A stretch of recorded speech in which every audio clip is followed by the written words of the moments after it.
Enter Lady Victoria Hervey, a socialite and provocateur with a knack for controversy. Daughter of the 6th Marquis of Bristol, she's no stranger to headlines or reality TV. Her public persona is bold, her opinions delivered with unwavering confidence. She moves in circles close to royalty, giving her words a veneer of insider knowledge. Whether her insights are fact or just well-timed provocation is debatable, but she knows how to capture attention. Lady Victoria's black and white takes are tailor-made for tabloids hungry for drama. She's become a go-to source for incendiary commentary, relishing her role as a professional provocateur. In a world of curated images, her unfiltered approach is shocking, but never boring. Here's where things get interesting. Lady Victoria's selective outrage. She staunchly defends Prince Andrew, casting him as a victim despite serious allegations and public backlash. Her loyalty to him is unwavering, built on conspiracy and denial. Yet when it comes to Prince Harry and Meghan Markle, her tone turns harsh. She predicts doom for their marriage, painting Meghan as manipulative and Harry as lost. The contrast is stark. Excuses for Andrew, condemnation for Harry and Meghan. It's not just a difference of opinion, it's a complete inversion of logic. Leaving the royal fold, in her view, is a greater sin than any scandal. The Hervey doctrine reveals a curious moral universe where priorities are wildly skewed. While tabloids spin tales of doom and drama, Harry and Meghan are quietly living their lives in California, far from the relentless glare of the British press. Away from the noise, they've found a new rhythm, embracing the sunshine and privacy that their new home offers.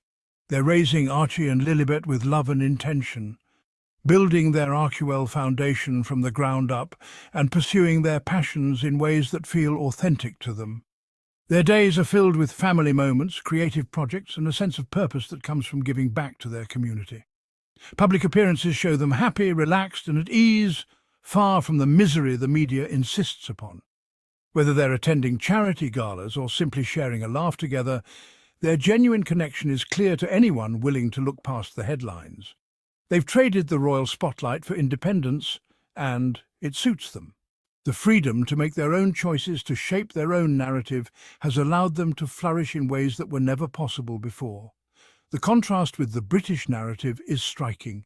While the UK press clings to stories of scandal and regret, the reality in California is one of peace and fulfillment.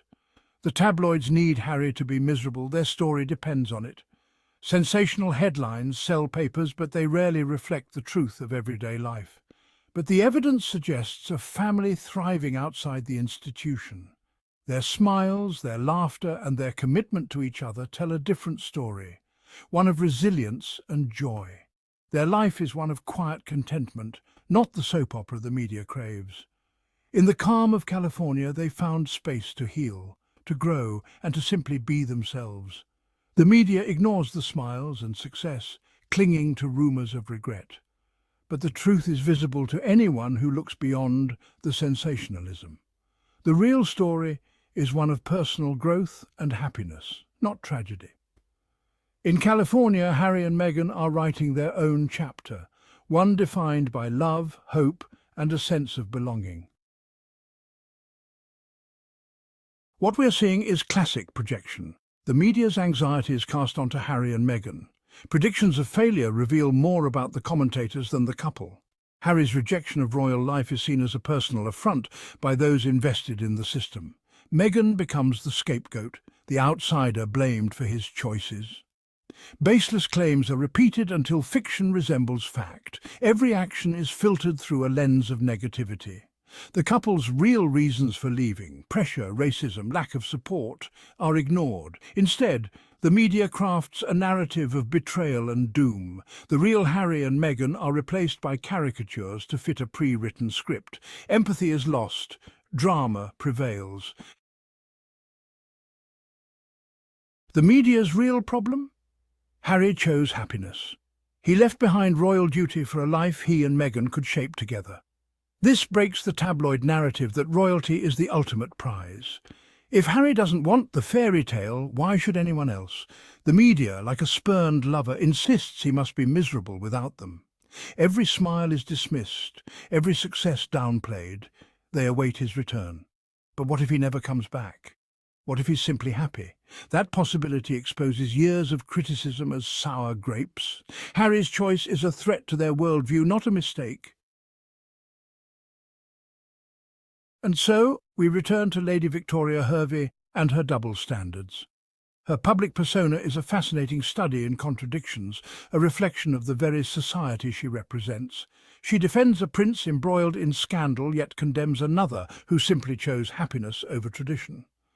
This dichotomy is telling of deeper societal issues. Her criticism is more performance than genuine analysis, a cracked mirror reflecting the anxieties of the establishment. It's a performance that reveals more about the critic than the criticized. The real fear, perhaps, is that someone can walk away from it all and still find contentment.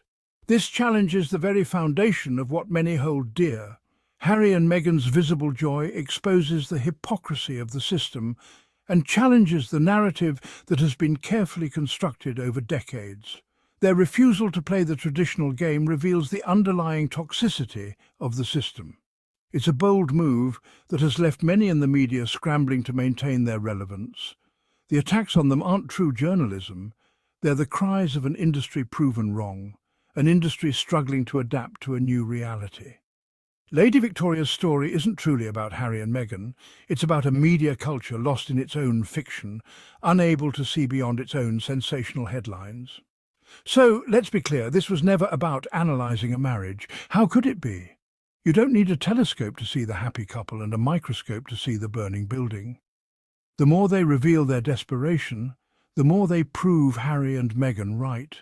Every vile comment from an Andrew apologist, every fabricated split story is just another receipt.